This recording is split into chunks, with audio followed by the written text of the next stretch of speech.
So hi guys, இன்னைக்கு நம்ம என்ன பார்க்க போறோம்னு பாத்தீங்கன்னா வீட்லயே காஜு கட்லி எப்படி பண்றதுன்னா பார்க்க போறோம். இதுக்கு தேவையான இன்கிரிடியன்ட்ஸ் பார்த்தலாம் வாங்க. வாட்டர், அப்புறம் கேஷ்யூ எடுத்துருக்கேன். உங்களுக்கு தேவையான அளவு நீங்க எடுத்துக்கலாம். அப்புறம் சுகர் எடுத்துக்கோங்க. இதான் இதுக்கு தேவையான இன்கிரிடியன்ட்ஸ். ஜஸ்ட் 3 இன்கிரிடியன்ட்ஸ் தான் போதும். நீங்க வீட்லயே பண்ணிக்கலாம். நாங்க எப்படி பண்றது பார்க்கலாம்.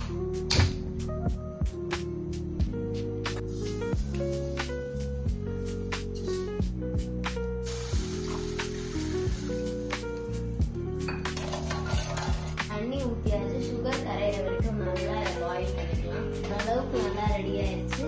நம்மளோட கிரைண்ட் பண்ணிக்க கேஷ்யூ பவுடரை ஆட் பண்ணிக்கலாம்.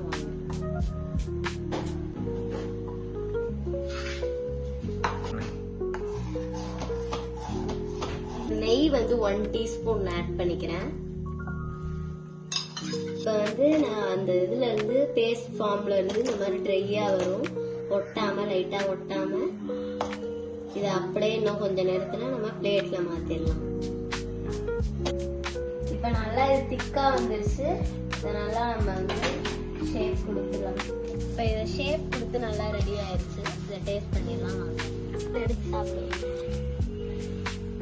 எப்படி இருக்கு?